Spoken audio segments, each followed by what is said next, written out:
Hi everyone and welcome to the News Agent podcast. I'm Susie Lysett, Senior Content Executive at Goodlord, and this episode is a recording of our newsflash webinar on the topic of the Renters Reform Bill and the proposals that were outlined in the Fairer Private Rented Sector White Paper. Sean Hooker, Head of Redress at the Property Redress Scheme, and Goodlord's Ollie Sherlock joined the session only a few days after the proposals were announced to answer questions from the attendees and share their expertise on the changes. Now, we're aware there's a little bit of an issue with the sound for some of the recording, just a bit of a crackle, so please forgive us for that, but we hope you find it a useful conversation regardless. This is a pretty in-depth episode, so without any further ado, let's get into it.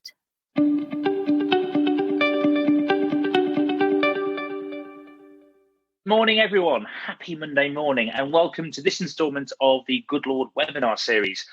Today is a newsflash webinar. As you're probably all aware, we had the Renters Reform Bill drop last week, and Sean and I wanted to jump on and share our insights and thoughts to the 82-page paper. We're going to be talking all things Renters Reform Bill today, and I'm joined by Sean, who will be joining us shortly. But Sean and I have gone through the 82 pages to try and understand and cut through some of the detail and understand where the detail is and where the detail isn't, and trying to understand what the good, the bad, and the ugly of this bill looks like moving forwards. For those joining today who don't know, I'm Ollie Sherlock, Director of Insurance at Goodlord, and Goodlord is a tenancy progression platform that makes your letting agency more efficient and allows you to focus on the things that generate you more income, win more landlords, and deliver the best possible customer service. That ranges from landlords' terms of business to rent collection, lettings accounts, to insurance, to payments, e-signing, all under one roof, branded under your agency branding. If you want to understand more about Goodlord, then you can reach out to us via our website at goodlord.co. That is, I promise, today, the one and only Goodlord pitch that you'll get. Today is not about us whatsoever. It is very much focusing on the Renters Reform Bill. And for that, I'm joined by the fantastic Sean Hooker. Good morning, Sean. Good morning, Ollie. How are you? I'm very good. We're in for a busy one today, my friend, I think. We have hundreds and hundreds of agents already joining us, and it's adding by the minute. Clearly a hot topic. I fail to recognise that people don't know who Sean Hooker is, but I'm gonna suggest that maybe one or two don't. So, Sean, could you just let the guys know who you are and what you do? Yes. Hello, everybody. Sean Hooker. I'm Head of Redress at the Property Redress Scheme, which is one of the two government-approved redress schemes for letting agents, property managers, and estate agents. One of the two, and there could be changes afoot there, right, Sean? We're going to come on to. Come on to some of the detail, but you are very well placed, I recognise, to talk us through the raft of potential changes that are being suggested in the white paper that was released on, what was it, Thursday now, I think it was. Last week seems a bit of a blur. It wasn't Friday at 5 p.m, which is... It wasn't, but it was. It was before the end of spring, which officially ends tomorrow. I know we've had some really hot weather and over the last few days, but summer doesn't actually start until Wednesday, I think. So they said it would deliver in spring, and they did it. So for once, the government has delivered what they said they were going to do. Indeed. And you actually, I think, on a webinar only a few weeks ago, suggested this would be the case. So gold star goes to Sean Hooker for pinning the tail on the donkey, as it were, for want of a better phrase. In terms of pinning this down, let's look at what we're going to go through today. So, Sarah, we've got Sarah joining us from Goodlord to go through the slides. We're going to go through the key proposals. We've outlined, sort of the top points that we think are of interest and of importance. And as I suggested, the Q&A is on. We've already got a couple of questions in already prior to even going through the details. So clearly, letting agents alike have been going through the paper and trying to understand some of the detail. And again, today is about trying to help you through some of that detail. And where there isn't detail, try and give a bit of perspective and a few thoughts on what we think is coming down the tracks. It's worth noting that the white paper doesn't actually deliver the legislative points maybe that some are expecting. It gives us a relatively high level view actually of what they're looking at and where they're focusing their attentions. But there is going to be detail, and indeed, as always, the devil is in the detail. So things like the proposed scrapping of Section 21, which of course is more than proposed arguably now, and the changes to repeat arrears, for example. You can see that there's a few lines around that, but actually the mechanisms in which that's going to work, clearly this is a white paper that is going to do that. And actually, it's fair to point out at this juncture that actually the government has said that now is the time to go away and, once this is released, work again with the industry. And we do expect that work to continue, don't we, Sean, in roundtables and the like, to work through the detail. What I wanted to just say, this is the beginning of the process. And of course, when the government announces anything like this, it's done with a big hullabaloo. The media, go enthusiastically into speculation about everything. But the reality is that this is not an oven-ready proposal at the moment. It gives a bit more detail. It gives the direction of travel, but they've also pledged to engage and discuss on individual points and issues where there might be unforeseen consequences. So please do not panic. Please do not panic, and don't believe all the scaremongering that you're going to hear out there. I mean, within hours of the white paper coming out, HF Assist, which is our agent helpline, was inundated with people asking questions, and I know already we're going to have a lot of questions today. We won't be able to provide all the answers, but what we can do is maybe get an approach that we could go back to the government and feed back to the government, where on the ground this may or may not be what is needed. So we're not going to change the fundamentals, but what we can do is we can guide the direction of travel.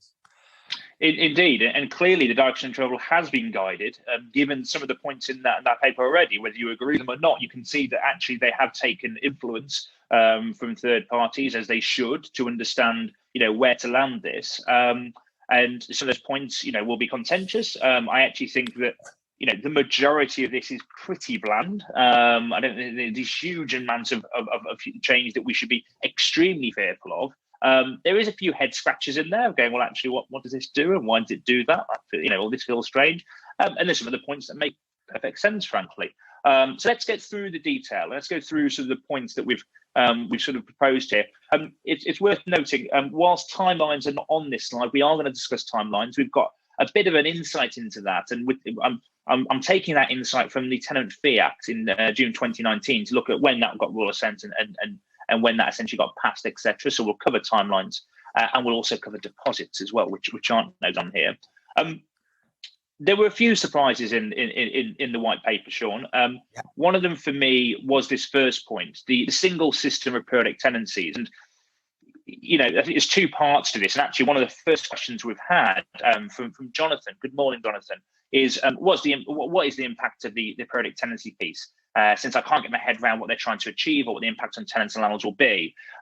We'll come back to that in a minute, Jonathan. But for me, the interesting part of this is that they're saying once this is enshrined, any new tenancies are going to have to be on periodic basis, but also retrospectively. I think there is a 12-month gap, but retrospectively, tenancies are going to be on a periodic basis. Talk us through what they're proposing here, Sean.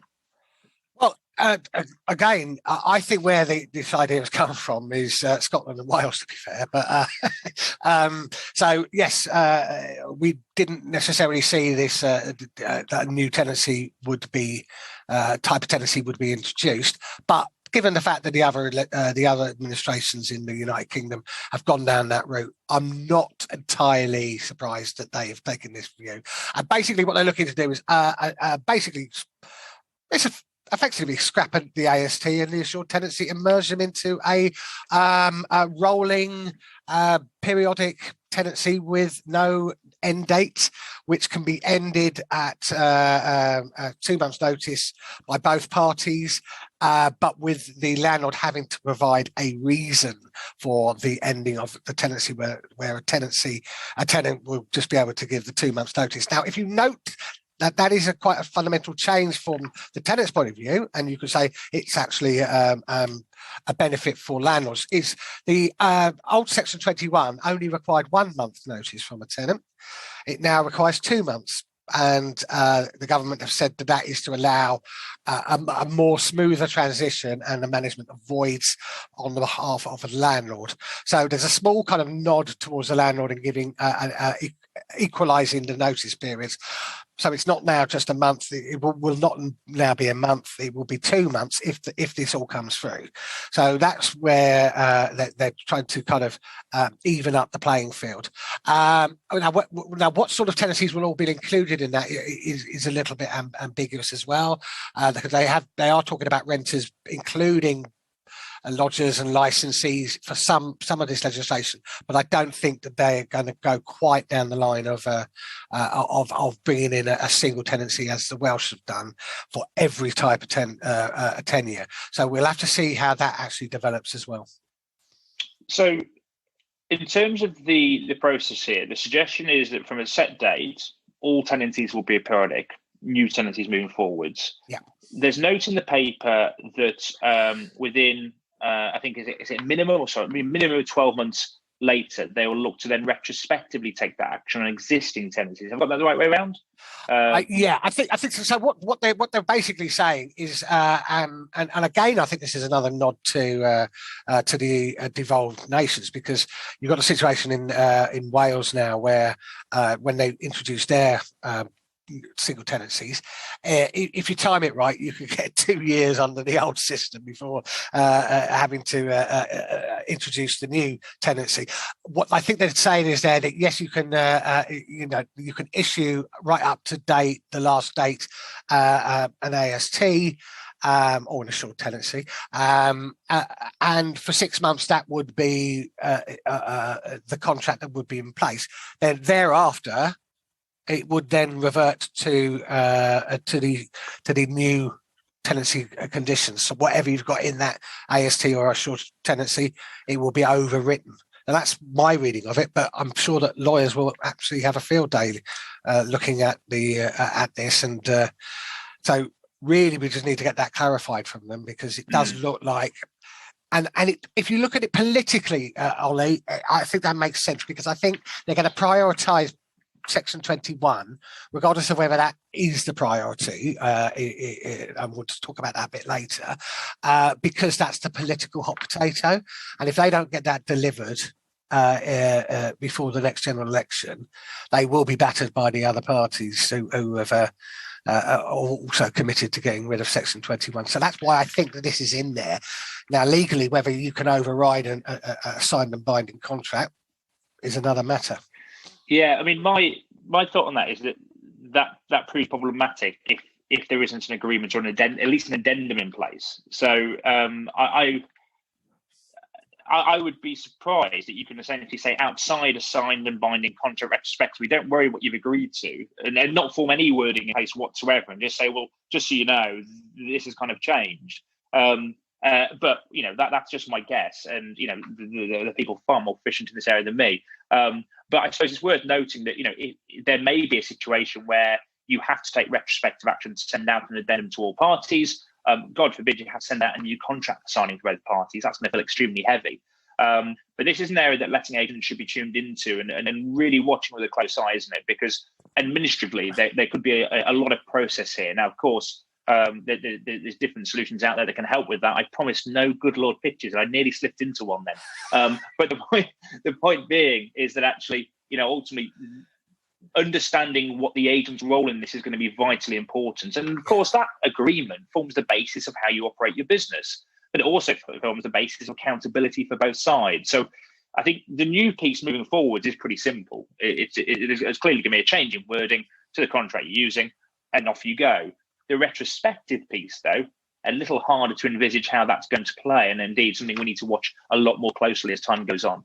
Well, again, that's exactly what they're going through at the moment in Wales, because they've got the default tenancy agreement now, and that looks like that will be the contract. I mean, you've got to remember in England, there's no mandatory requirement to have a written tenancy agreement in place at all, really. So this could be a way of, the government saying they're going to have the model tenancy out there, and that could be the default that comes in place and overrides and supersedes any other agreement.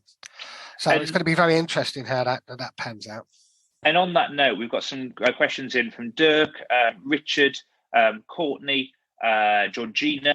I think there may be another one in here. Yes, Tom. Good morning, all of you. All asking a similar question here in the sense of, so actually, does this now put to bed a minimum 6 month or 12-month fixed term contract? The understanding from the reform bill is that they do go, and you won't be able to enforce a fixed term contract at all. I suppose, adversely, do you think, Sean, a tenant can ask for a fixed term contract? Because there will be some that want security, for example, as per the questions submitted. I think, that's a good point. These are rolling tenancies, and with notice periods being provided in the in the legislation, proposed legislation. So the reality is that, yes, what do you are you fixing the system for what people want, or just making a system that's going to just be a blanket system over the whole thing there, and people have to find mechanisms to get to accommodate what they need? So that's one of the other feedbacks there. So I suspect that there will be few exceptions to this. And one of the things that was the big clue that was in the white paper, and it's been picked up by those people specialising in the student market, and that is that generally the student market in the private rented sector is not exempt from this. You are going to literally have to be purpose-built and registered to the government and prove that you have accommodation that is only suitable for the student market to actually get any exemptions for overriding this tenancy agreement.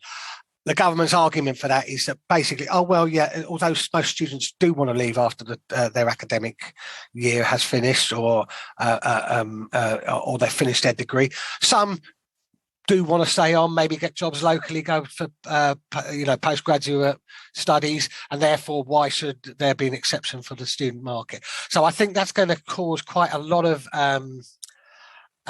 discussion with the government over that particular reason why they have not got specific student provisions within their proposals. I'll be very interested to hear. Sorry, Sean, I hope that answers Debbie's question there. Good morning, Debbie. I hope you're well. And we've got a couple of questions in to again a similar effect from Christian. Good morning, Christian, and a couple of others around the fact that will there be a minimum period?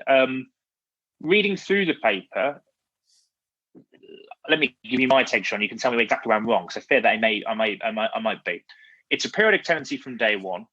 You can't serve notice. The landlord cannot serve notice on the tenant for the first 6 months. The tenant can serve notice at any time, providing they give 2 months' worth of notice. Yeah. Have I got that right? Yes, I think that's the interpretation of it. Yeah, there was talk about there being fixed-term tenancies with break clauses at specific times, but I couldn't quite see that was in the detail in the white paper. So we've both read it. We couldn't see that. So whether that's the intention, because they do have these model 3-year tenancies out there that nobody actually uses, or I've not met anybody that uses it, but not yet anyway. Yeah, not yet. So it's going to be interesting whether that's completely rewritten, or they say, well, actually, basically that's how it will work. Because landlords are not going to go out there and just say basically I want somebody to be in my property for a longer term. If they're only going to turn up and then leave 2 months later, then it's not going to work for me, is it? But that is the inference of the paper, and I think absolutely. To Charlotte's point, good morning, Charlotte. Hi, I'm confused. Does that mean the tenants have the ability to potentially give notice to leave after 2 months of a tenancy? Well, if they were to serve notice when they moved in, on the basis of what that paper says, then that's my inference, because the tenant, what this paper is trying to do, I think it's important we can summarise the higher level here. It seemed to me anyway, to give tenants more flexibility and the ability to get out of a property. One, if it's in a bad state of repair or causing potential harmful health issues. But two, to give them flexibility that they can be transient in a time of financial stress, that they're not held down to something they can't adhere to. And you then read the detail around the change periodic, the notice periods in force, and they note in there the continuation of the minimum 6 month period in which the landlord can't serve notice. And they also note that a tenant can leave the property by giving 2 months worth of notice. The inference, Charlotte, I've taken from this is that, yes, indeed, the tenant does have every right to exit the property under the new periodic terms, as and when they see fit, on the basis they give 2 months notice. And indeed, during those 2 months notice, they would be liable, for all the terms of the tenancy agreement as stated previously. But that seems that again, Sean, that it feels like we're aligned on this. And I would add, guys, we would normally have quite a lengthy session, Sean and I, discussing this back and forth. But of course, this was only announced on Thursday, and Friday was the day to read it through. So I'm asking you, Sean, firsthand. That feels like where we're at, but we probably need to see more detail, maybe. I think that will be the devil will be in the detail, and of course there will be far superior legal brains than mine kind of working on this as we speak, as more and more detail comes out. So but yeah, I think the reality will be, and again, I'm going to try to be positive as well as critical in this session, that the majority of tenancies will continue on as private agreements between a landlord and a tenant without needing to be court being interfered. So people will discuss, they will say, well, actually, I only want to be here for a year or whatever, and then there will be mutual agreements of as and when the tenancies end, as they always have been. It's the technical notice periods that, in case it actually goes to court, you have to be mindful of. But most of it will be. You will know if you're communicating with your tenants, you will know that they're not going to be there for 2 minutes and just disappear off. So I think it's getting that alignment for a landlord providing accommodation that the tenant needs, and the tenant being the tenant that the landlord needs. And you guys, the agents, are going to be key to that. And if this helps in terms of giving a flexibility to allow you to make sure you put the right people in the right property, then I think this is going to be positive. But if it's going to stop or be abused by bad tenants and bad landlords, then we need to actually make sure that we understand this.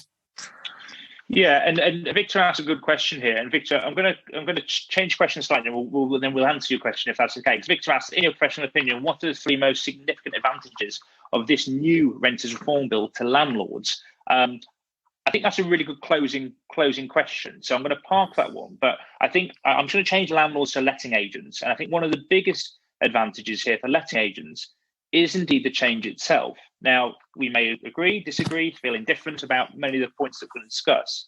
But this change represents exactly that. And, as an agent, you are front and center of being able to manage and educate on this change. And this is going to be a vital piece in my mind. Because landlords only know what they know, so you're going to have the ability, I think, here to be able to maintain and improve business relationships and partnerships with landlords through the education piece and guiding them through these changes in legislation.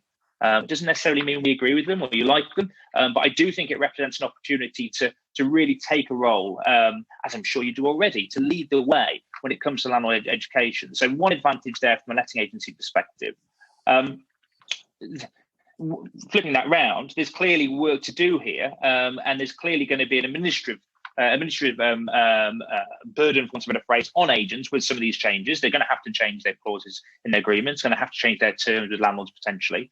But one of the biggest talking points around the key proposals here, and has been voiced extremely loudly, as you've said, Sean, from all parties, frankly, is the scrapping of Section 21, which now in the media is known as the no-fault eviction. I mean, I do understand why it's called that, but I really begrudge that phrase, because I'm a big believer that very, very, very few landlords have utilised Section 21 just because they woke up that morning and decided they wanted to. It has normally been the mechanism to deliver the property back because of other reasons, I think it's fair to say, in the majority of the time.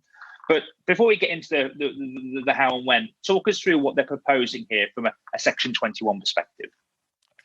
Well, effectively, for any notice period and notice you give, there has to be a reason, a ground for getting possession of that property back. Now, that's always been the system with Section 8, where you have grounds that you give to get possession, but Section 21, you never needed that. So ongoing, you will need to find a reason for that eviction. Now, in the past, they were the punitive reasons, okay, for the Section 8, but now there will be non-punitive reasons that you'll be able to serve as well. So we've discussed the student ones there. It looks like there won't be a provision there for a student tenancy, which is going to be interesting, as we said. But getting the property back because the owner wants to move back into it, getting the property back because the owner wishes to sell the property, getting the property back because a member of their family or extended family want to move into it, are three of the areas that have actually been mooted as being additional reasons to take back possession. Of course, that has stimulated a huge debate about how do you all prove that. What happens if you say that you're going to sell the property and 6 months later you haven't? What happens if you say you're going to move back in and the next thing you find that you've moved tenants in? So there are concerns about that, but effectively they are talking about having a reason for that you have to provide that reason. Now, again, it comes back to that most tenancies will end as they normally do, naturally, because both parties have agreed a notice to quit and they move out. It's only going to be when it actually lands on the doorstep of a court or there's a dispute on it, which again we'll come back to when we have a look at the courts and dispute resolution. So I think for most of it, it will be fairly standard, because you are basically looking at the form. I have to give you this notice. Okay, you want to move out? Here we go. I'll tick that box and you can go. And this is linked, isn't it, to, I mean, for anybody that joined our webinar and joined our series of webinars, one of the things, the consistent points I've made when we've talked about the Renters Reform Bill is that they pledge to give landlords more powers in the event of a breach. And indeed, they highlight this for, I think, antisocial and criminal behaviour activity in the Renters Reform Bill, to say that they're going to continue to provide powers and improve powers, I think, around those areas. I've got to say, though, the idea that the repetitive arrears line included in the bill, which we'll run through in a minute, is that white knight saviour that I had thought maybe the government would really protect landlords with, seems to be a little bit of a false front. But the Section 21 change ultimately shouldn't change too much, we don't think, in terms of the ability to get your property back where you have a reason. How are they going to cut through the noise there? Because if one thing's saying, you've got to do it when you can only do it when you want to sell your property. Like you rightly say, the question's being asked there, well, how do you prove that? You can only do it when you're moving your brother in, your sister, your cousin. I mean, how far does that go? What mechanism do you possibly think they could have to legitimise this piece of legislation? Because it feels like one of those things that on the headline sounds good from a what they're trying to achieve point of view, but actually in practice it's not really a substantial change, because the question you're asking just changes to get the same answer that you got before. That's the situation. I mean, it's I'm assuming, or are we all assuming, that basically what they're saying is scrap Section 21 and extend Section 8 provisions. is it going to be as simple as that? Or are they actually going to go and say, well, actually, forget Section 8, Section 21. We've got a completely new system of notice where nothing is mandatory in terms of a ground given to a ground, because under Section 8 you have mandatory grounds that the judge has to give you possession if the tenant has breached or failed to comply with those conditions. From what I can see now, one of the big problems has always been that, say rent arrears. You had that situation that you got a mandatory possession if there was 2 months arrears at the date that they presented to the court, and if not, then there was discretionary grounds for persistent and late payments of rent. Now, reading, we went through before this, kind of try to understand the actual wording. We is it now kind of another kind of situation that it's then up to the judge to decide on all cases where it comes to arrears? Well, it sounds to me as though the Section 8 powers are being maintained. There doesn't seem to be any suggestion of changes to those powers, i.e. if the tenant's in arrears of 2 months or more, then notice can be served. The notice period is increasing from 2 weeks to 4 weeks. I fail to see how that aids landlords. Like, if they're in that situation, you're just lengthening the time again. But actually, what they've tried to do, and it feels like a bit of a false give, really. They note in the paper that actually they recognise there's times when tenants are playing the system. Essentially, they're paying, it just gets to court and they're paying £10 to get below the threshold. I accept that happens. I'm not disputing that.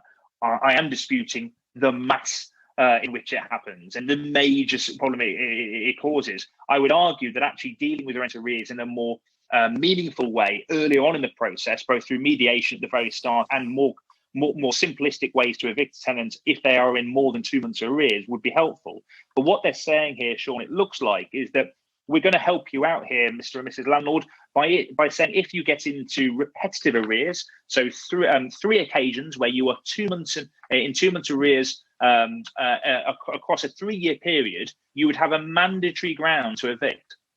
Now, that's helpful, no doubt. I get that, but I'm not quite sure it answers the point in which they were trying to answer, because we ran through a timeline where actually over a 3-year period you could essentially still play that system. There's still mechanisms for a tenant to get around it, and I just don't think that has much teeth really when it comes down to being meaningful for landlords in the event where there's mass arrears.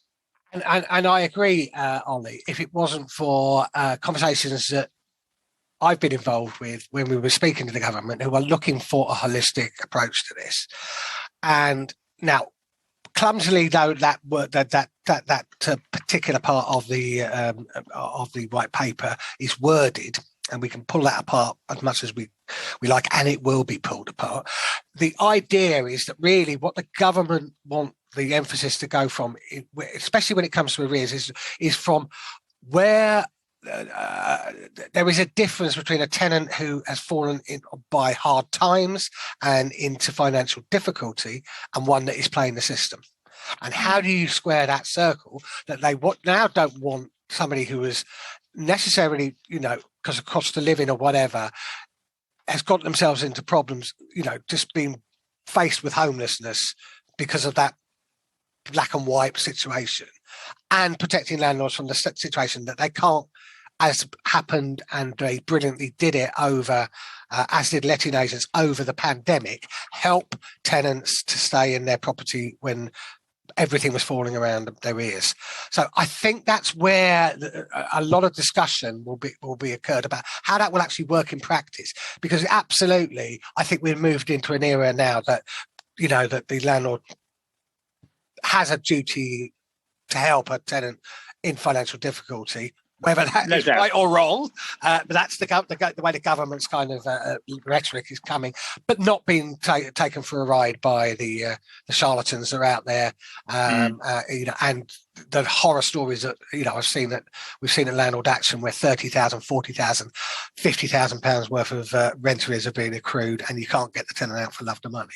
So again, I think a lot of discussion will be around that and guidance, and that leads us in. Sorry, segues into this pre-action protocol, the mediation and the work that needs to be done before getting onto the court, the doors of the court, and an emphasis on actually a landlord and a tenant trying to work mutually to deal with their situation.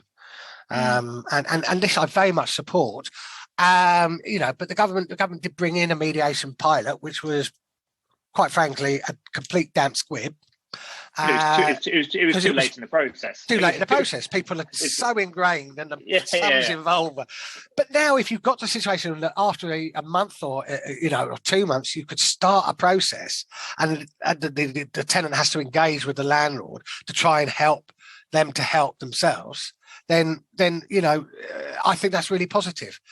So that holistic view, I'm how you put down a bit of legislation, I don't know. I mean, that's difficult, and I'm all for that. And we as a business have proven that mediation at the earliest phase actually works, and it continues to be part of our process for our rent protection product, and it will be. I don't see that changing, and I'm all for supporting landlords to work for tenants. They showed actually they do that through the pandemic. What I don't understand is putting a piece of legislation on the table to say, hey, look, we're helping here. If the tenant does this bad thing 3 times in a row, don't worry about it, get rid of them. But the mechanism in order to evict tenants for rent arrears is 2 months worth of arrears and then a 4-week notice. So which landlord is going to use that new point of legislation because they're going to go, actually, given the constraints on me, I'm going to use the law and legislation I have to my powers to evict the tenants as quickly as I can, because this could turn into a real build-up of arrears. And I note that because the backdrop to all of this, in my mind, is the lack of structure and resources in the court and legal system. If the court and legal system was working to a rate that was reliable, frankly, then this wouldn't be so much a problem. But I feel like landlords and agents are backed into a corner because they know that once it gets past that point, you've drawn the drawbridge up, the tenant is now alienated, they're going to stop engaging. And they probably know that at the moment, it's at least 6, 7, if not more, up to 10, 12 months in order to go through that legal process. Yeah. So it's kind of irrelevant what the notice periods are and because once you've got past that point, the battle lines are drawn, it's over to the courts, and we all sit there sort of twiddling our thumbs waiting for something to happen. So this doesn't address, in my mind, and not one part of the Rent and Reform Bill seems to address the problem we have in the legal system, the court system, which is disappointing because I would have expected expedited powers to really help alleviate some of the stress that's already there that will surely continue through the cost of living crisis. Do you see any change from a legal perspective in terms of fulfillment and resource? Yes and no. Yes, in the sense that they're not naive and they do realise that the resources need to be put into the court. But they haven't necessarily got those resources. If you look at a fairly recent proposal on their digital transformation of the court process, they've cut that back quite severely. Housing, fortunately, doesn't seem to be one of the ones that they're going to be cutting back on. So one thing that everyone's been calling for is a much easier digital solution for dealing with courts, and especially on possessions. They are bought into the idea of pre-action protocol, and that a lot of the cases can be solved by alternative dispute resolution and mediation. However, that's not a magic bullet either, okay? And although I'm a great advocate of mediation and alternative dispute resolution, and the success rates are high and the costs are severely, are reduced, that ultimately you need bodies on the ground. And we know, as the pandemic showed, that the resources, especially, in terms of the hearing side of it, they've closed courts, judges are, we're getting older, they've appointed new judges, that it was put under strain. Now, saying that, it's getting back to normal now, and I think the levels of court are higher, but higher now than they were during the pandemic, but actually have not gone back to the levels they were before. No. But we've still got an issue with bailiffs. We've still got an issue with, with enforcement. All of these things are going to require resources. So, yes, I'm positive that they're trying to think about this holistically, but ultimately, it's going to come down to, how much money is in the pot at the end of the day. I think that there needs to be a focus on that side of the coin. It is indeed one coin, and you can have really meaningful legislative changes and powers, but if the framework isn't there to back those up and provide landlords with some kind of certainty and expedite that provision, it becomes extremely costly for landlords. Graham, good morning, Graham. I hope you're well. Asks a personal question around rent protection. These are Graham's words, not mine, I would add. Will your fantastic RLP policy be affected by the reform bill in terms of what it offers or the cost of the policy? I don't envisage it will be affected by what it offers. I think it becomes even more meaningful. And I don't see that, the powers that they're suggesting elongate or add more burden to the provision of that service from a cost perspective, but it's extremely early days. And let's talk about how early days this actually is, because we've got a lot of questions coming in around the timeline, Sean. The Tenant Fee Act got royal assent in February 2019. It was passed as law in June 2019, if I remember rightly. If we use that as the template for this, would it be fair to suggest that actually, because I think you said earlier to me, you think that this will come into effect around March 23. Was that right? Yeah, I mean, basically, that's their drop dead date to lay the bill again to Parliament. So that's not a target as far as I read into it. That's the latest date that they should be presenting a bill to the Parliament. So okay. In theory, they could do it sooner, but they've given themselves up till March to do that. Okay.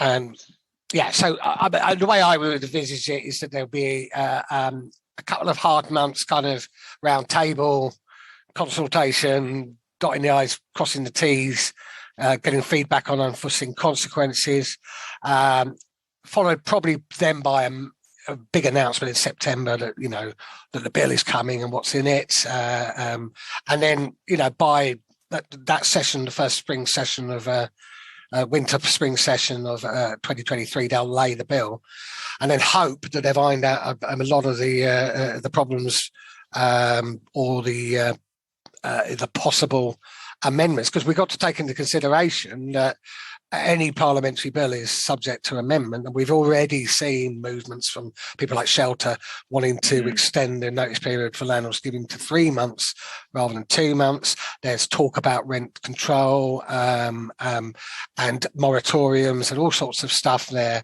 that you're getting from the opposition parties and the tenant representative groups. To say, well, actually, we're in a crisis, so we need action now. So the government is going to need to balance that. Eddie Hughes said, as far as he can see, that most of the people in Parliament, most of the parties in Parliament, will be generally happy with all of this. So it shouldn't be controversial, but it will be, and legislation does get bogged down on small things. We will remember the tenancy deposit periods during the Tenant Fees Act that went on and on and on. It went for 5 weeks, 6 weeks, 4 weeks, 3 weeks, every week until it actually settled down. So there will be those situations where Parliament can get bogged down in getting the legislation.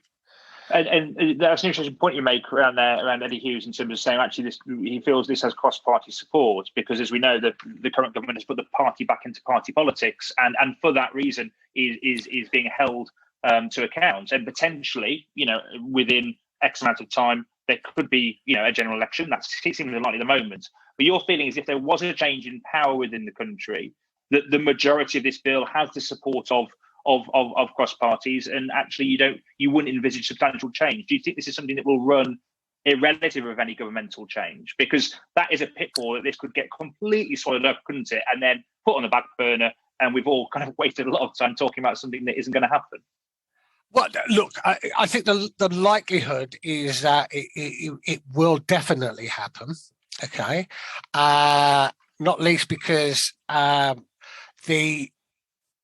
have not, even if there was a change of leadership at the current government, Michael Gove, who is leading the levelling up agenda, and this is their key policy. And again, if you thought 82 pages of reading the white paper on renting was a hard slog, reading through the details of the levelling up, which is 174 pages, but actually covers a whole host of other things there. You could see that they've invested a core amount of their political capital into these policies, and to be fair, you could only see if the opposition tried to one man upmanship it rather than dilute it. To be fair, okay, and let's get on to pets then. This has been something that I think grabbed a lot of headlines, actually. I think BBC News ran with this as the major points and talking points of this reform bill around pets. Talk us through what the bill's proposing from a pet's perspective, Sean. Well, what it's proposing is that we know following the Tenants Fees Act that deposits were capped and that fees were banned. And the dilemma that came out of that was that if you were a landlord and your tenant wanted pets, you were offered less protection from damage by that pet due to that legislation. So, you were disadvantaged. So why would it be in your interest to either encourage or to offer pet-friendly properties? And why not actually say, do you know what, like smoking, let's ban it? And basically that went down like a lead balloon in the tenant world, because we all know that pets are highly beneficial to your standard of living. The lockdown showed that, and so there was a campaign that was started by a lady called Jenny Brazier, and it basically said, look, you either undo the Tenant Fees Act and allow the landlord to take a extended pet tenancy, or allow a landlord to protect themselves by getting some form of insurance to protect themselves against pet damage. But essentially, the tenant really should contribute to that. And the government's listened, and from their position of saying, no, we're not touching the Tenants Fees Act, we're not going to amend that, they now promise to look into delivering this to the extent that they're not going to allow pet deposits, but they will allow some form of back charging for an insurance policy to prevent the to protect the landlord. Now, whether that's going to be that the tenant contributes to the landlord's policy or they get their own policy out there, but it becomes a condition, is going to be, the devil's going to be in detail, because as all the lawyers will go out there, conflicting legislation is never a good thing. If one part of the law says one thing and one says another, then you're going to get conflict. So that's what you and I were discussing, was really, how are they going to square this circle? Yeah, I mean, picking through the tenant fee ban versus the new suggested legislation, I'd be very surprised if there's an allocation of costs from the tenant to the landlord. That feels messy and hard to sort of point where the value is. I think it's more likely that there'll be a mandation where a pet is in the property. One, what constitutes a pet? A goldfish versus a llama, are they the same pet? Definitely detail there, but I think it's more likely that if there's a pet in the property, then the landlord is able, if they so wish, to mandate the tenant takes appropriate insurance out that protect the property from damage from that pet. And I'd be surprised if it was any other way around than that. But again, the detail of what constitutes a pet, the wording says that you can't unreasonably say, you can't unreasonably decline a tenant with a pet in the property. That unreasonable phrase, I think, allows for interpretation. So it'd be interesting to see how that is interpreted. I would hope, there's clear definitions on clearly having a horse in your front room versus having a dog. But, I think, again, working through what this means, I don't think any of us disagree with the idea that tenants, being afforded the luxury of having pets in the property is a luxury in itself. It's, most people see that as a standard thing.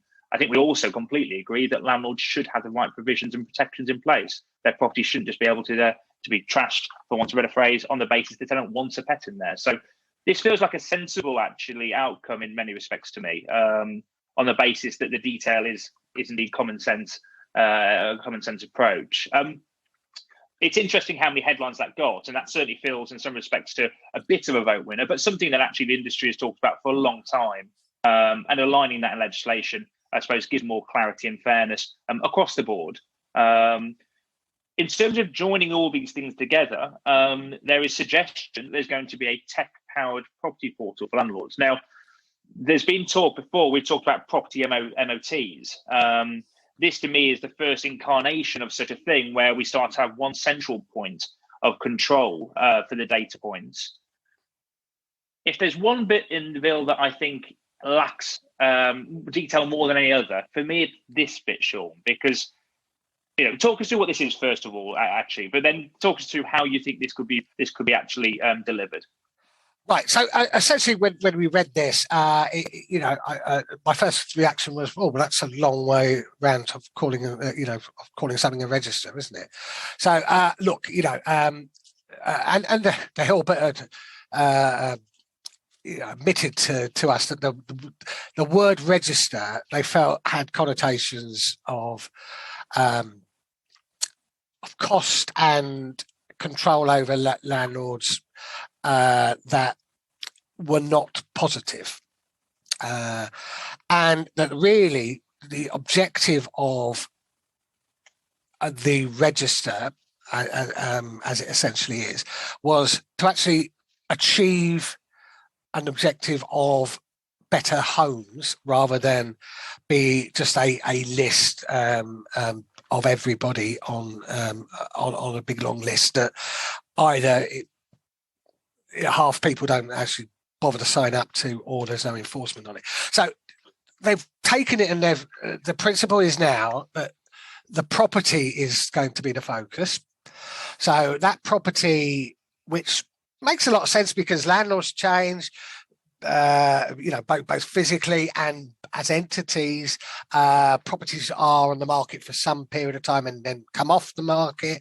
And if you try to just kind of manage a landlord register, it's quite a tedious thing then to actually, to do in terms of getting it successful. But if you say, well, actually, what doesn't move is a property sits there. If that's on a register, a portal, and we have details about the condition and type of that property, then you can answer say, well, actually, what are the main obligations of a landlord to provide a safe, warm, secure property for a tenant? We can monitor it that way rather than, concentrate on the landlord. So that's the theory behind it. That's what they keep saying. It's going to be more than just a list, more than just a register. And it's going to be based around the principles of decent homes. And again, we know that the decent homes was brought in for the social sector. Whether that's been entirely successful is a debatable point. However, the decent homes principles, from what I can see, is to provide the standard of and quality of homes, as well as them being safe and secure. So it's beyond just kind of like repair issues and hazards. It's the holistic experience of that property. That sounds very esoterical, and how you're going to measure that is going to be where the detail's going to be the problems. What did you deem as being a decent home, as that was providing the utility that is needed? So, for example, one example is providing a kitchen, a modern kitchen that is adequate for the needs of the tenants. That's one of the decent home standards. It doesn't mean that it goes beyond the fact that the washing machine or the cooker may be dangerous. It's whether it's adequate and up to standard, and even now whether it's energy efficient. So it's a bigger list, a bigger commitment than just what we probably got up with the health and safety stuff. Yeah, and Amin asks, actually, does the decent home standard supersede HHSRS or Fitness for Human Habitation Homes Act in 2018? It goes beyond, I think, because it takes into consideration that you would go in and find a cooker that's leaking gas is definitely going to be a category 1 hazard, but one that kind of like takes 4 hours to cook a dinner and use twice as much energy wouldn't necessarily fail health and safety, but isn't really a decent provision for a kitchen. So that would be kind of like an extreme example of it. And I appreciate there's quite a few questions on pets, by the way, Sean, which we'll come back to just after the next 2 points. But Charlotte asked in regards to this, who will have access to this portal, and what information will we see on it? I think that's kind of the detail we're waiting to see on it. Well, it starts with who manages it and who owns it, right? And who's actually constructing this thing. I think it's fair to say both you and I, Sean, think this will be a government-led initiative rather than a third-party initiative, given potential conflicts and data management. Yeah. Where do you see this sitting? Yeah, I see it sitting, as you're right. I mean, the government should control this, because delegating out to a third party that sort of data, it's problematic. Put it that way. However, a strict criteria and decent guardians we all are with data that we handle on behalf of the government and our clients, that ultimately the safest bet would be to have it as a single source of data, which the government would control, but I've had quite universal access to third parties to provide that information, but also to access it. So, for example, it's not beyond the ken of modern technology to incorporate electrical safety and gas safety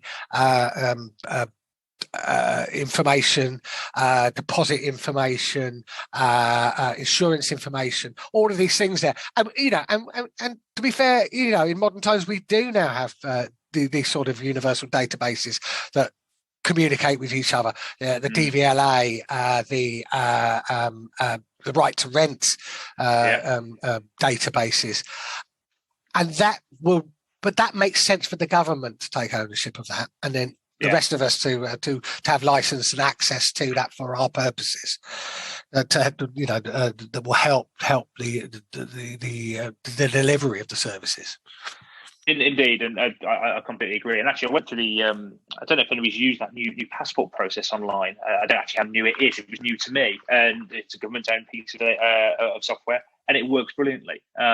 So if the uploading of documentation, for example, and the recording of data and storing of data can be as simple as that, and it's based around the property itself, going back to URPN, utilizing that to then feed everything off, then it makes sense as a next step for our industry to have this data and a data source where everything is pulled together. I think that has massive advantages across the sector.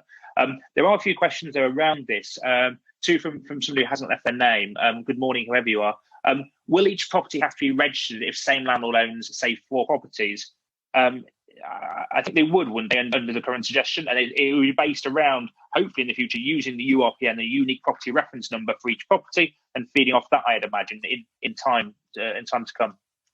Yes, every property, the logic is it's the property, that is registered indeed. first, and then the beneficial owners and landlords and and everybody else it would be associated to that. I mean, I did, I've yet to have detailed conversations with the government from my perspective, but I did see one of the lead civil servants on Friday at the Chartered Trading Standard Institute conference, and I said, well, look, we need to, to look at rent to rent and incorporated companies and everything else in terms of making sure that you've got a holistic picture of the rental market out there, and because it does adapt, but the property itself doesn't move, well, unless it's a caravan.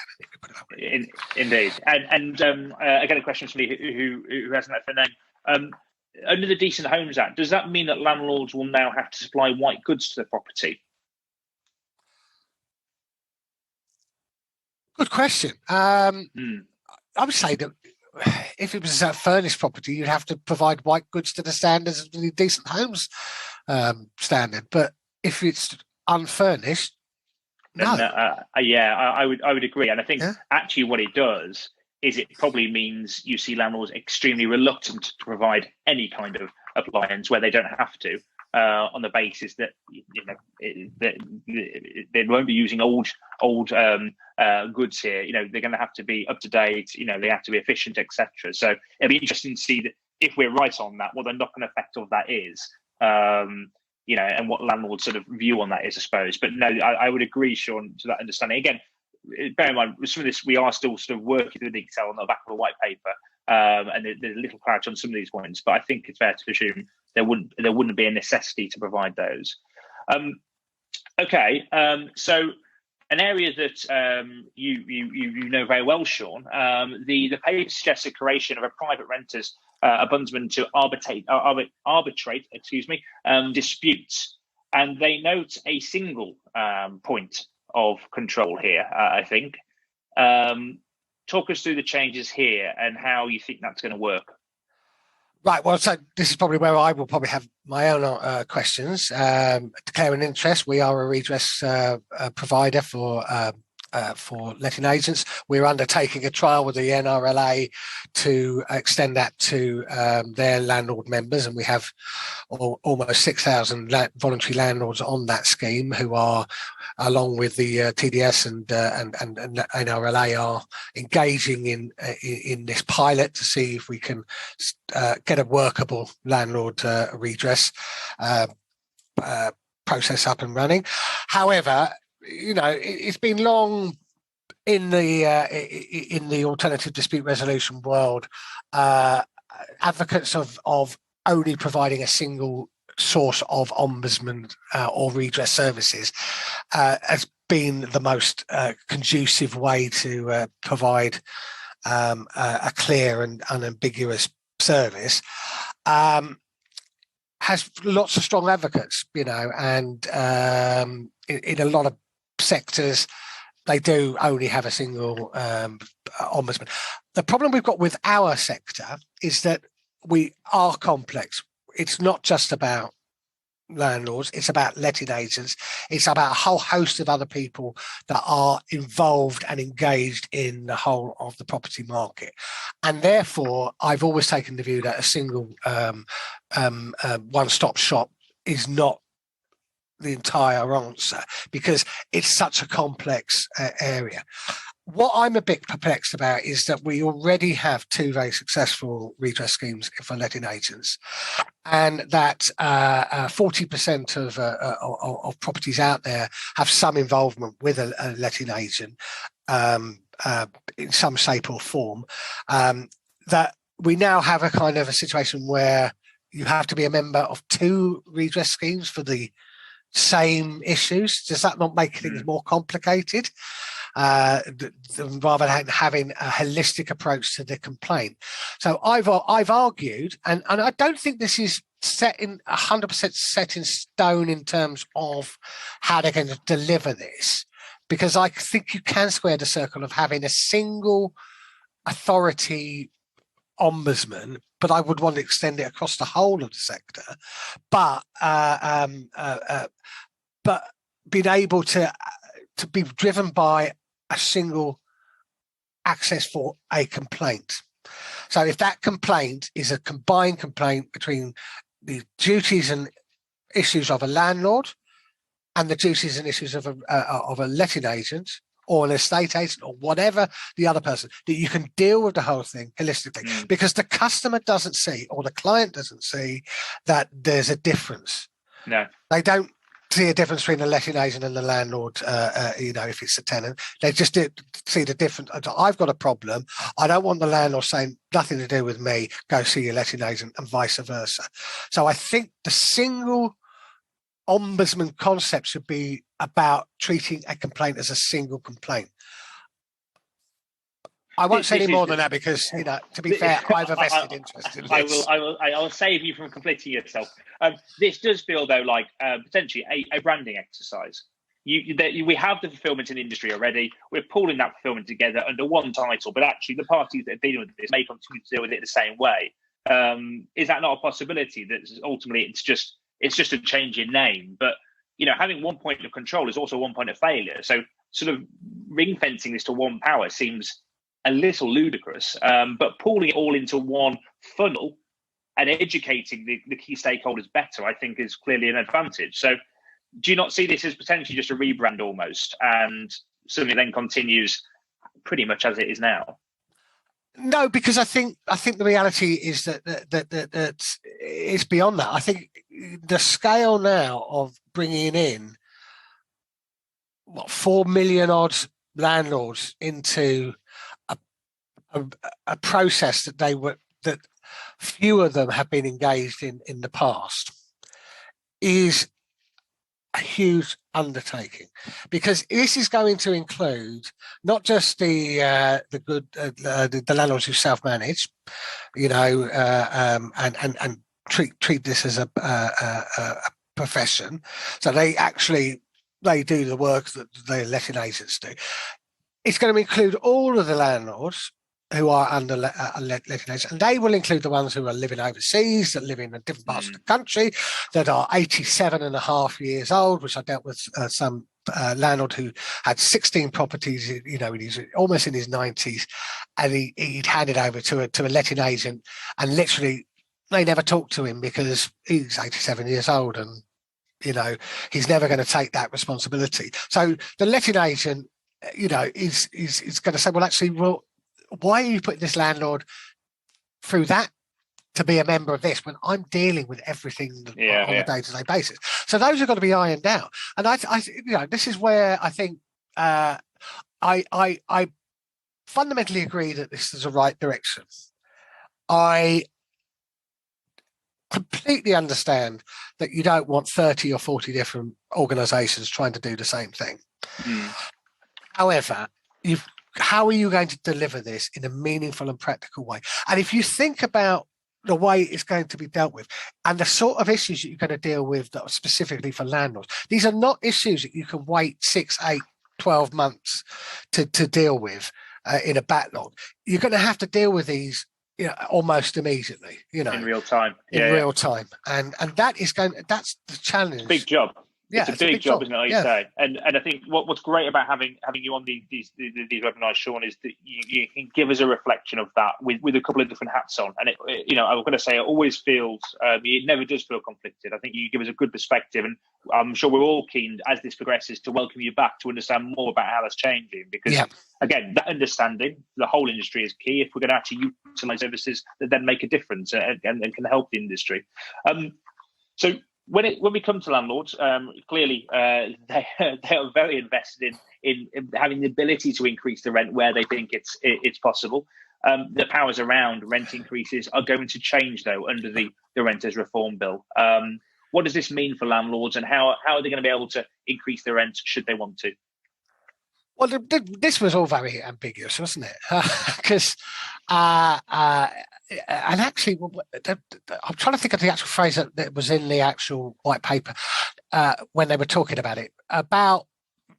It was when they were saying that a landlord will be restricted to raising the rent on a once a year, building on existing provisions, exact words, brackets.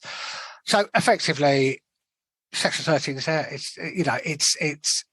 this is what it is at the moment. So no change there, really. So what are they saying? You know, there is provisions out there for dealing with rent increases and powers that the tenant can have if unfair rent rises are coming into place. Whether those powers are actually exercised, easy to access, etc., that may be the issue.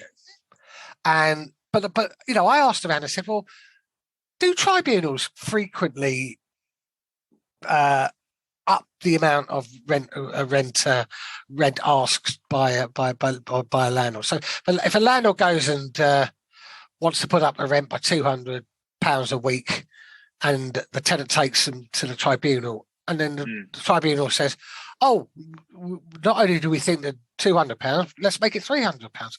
I'm not aware of many cases where that actually happens. On the whole, the tribunal will look to have a fair look at the market rate. Now, that's the issue. What is the market rate? I think this is where the big debate's going to be. You're not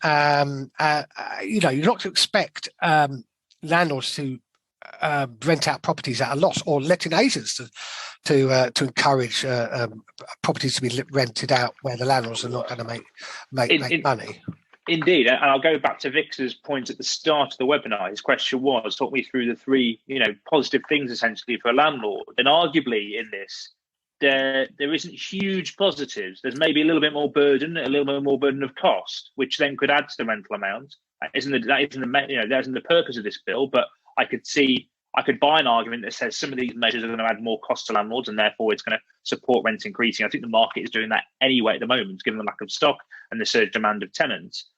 But ultimately, it doesn't feel like a change. You've got a yearly process of reviewing the rental amount. If the tenant doesn't like it, they can go to tribunal. They could do that anyway. The Section 13, it doesn't mean Section 13 is going to be used more thoroughly than it has been maybe this far. That's really owing on the basis that tenants are aware they can go to tribunal in the first place as well, isn't it? So, I don't think this feels like a huge material change to me anyway, and it feels like you're echoing that, Sean. It isn't something we should be too worried about. I think what they might end up doing is, in the model tenancy, strengthening that rent increase grounds to be more specific, and not. They talk about unreasonable and vague tenancy terms on rent reviews. So whether they prescribe then a market, you can have a rent review clause, but it has to reflect X or Y, which is what people were talking about, the having without going down rent control. Can you have rent review clauses that are fair? That's the point, and non-prescriptive. And I think what the government's tried to do is say, yes, we want to make sure that rents are not controlled, but are moderated, but we don't want to go down rent control. So we'll ban kind of like unreasonable terms, but we won't necessarily say we're going to put in a clause that says you can only put it up by X amount over RPI or whatever. And I think that's where they've got themselves kind of like caught between a rock and a hard place, on the political side of it. They want to go and say to the organisations out there that we are doing something to protect tenants against the increasing percentage that people are paying out in rent. However, we don't want to do rent controls because we don't believe they work. So it's going to be very interesting to see how they level this with the wording that is formed in place for the legislation, and also what the tribunal will then look at in terms of what constitutes a fair increase and not a fair increase, and how they acknowledge market rents.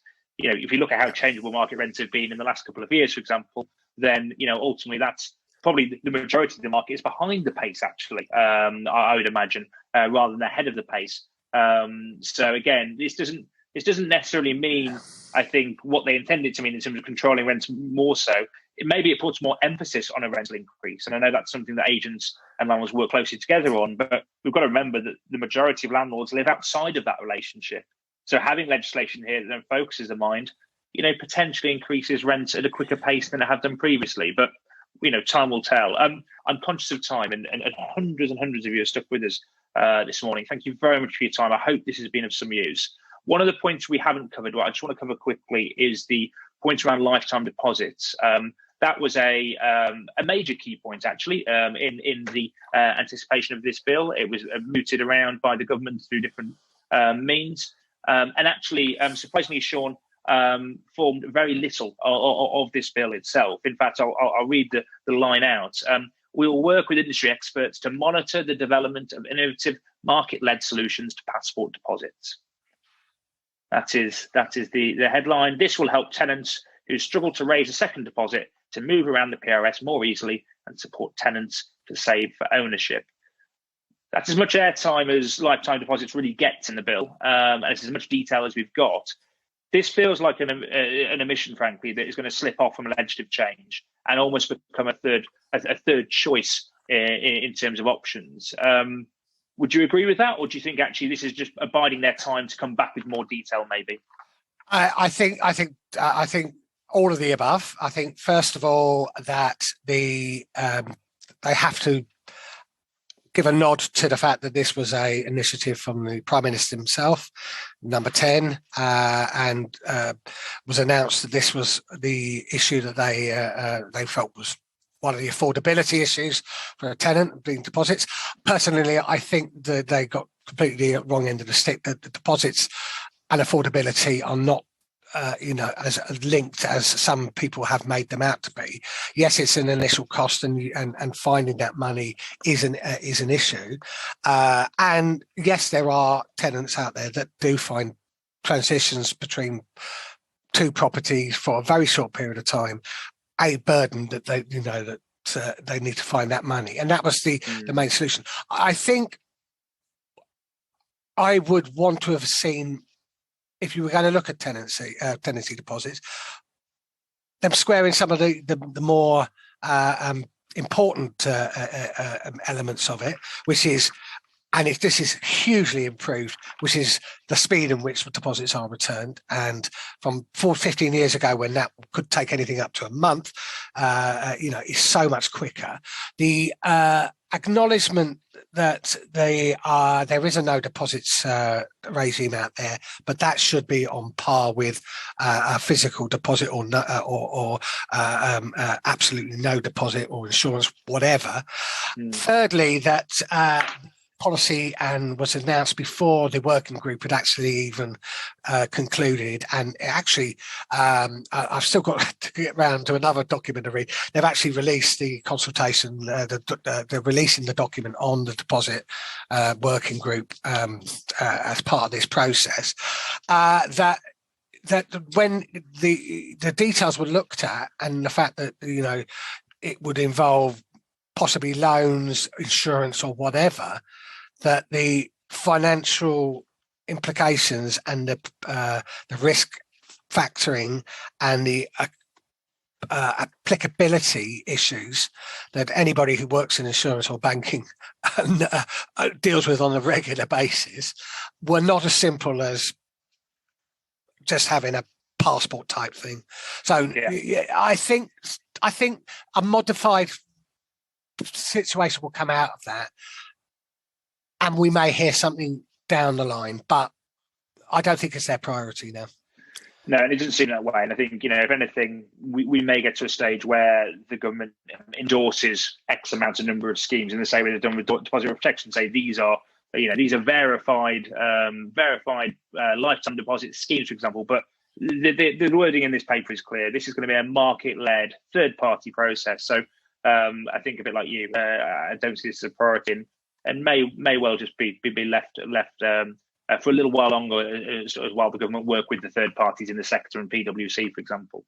But interesting space to watch. I'm just want to cover. I appreciate we've overrun, but there are a few questions that may be worth just really covering as quickly as I possibly can.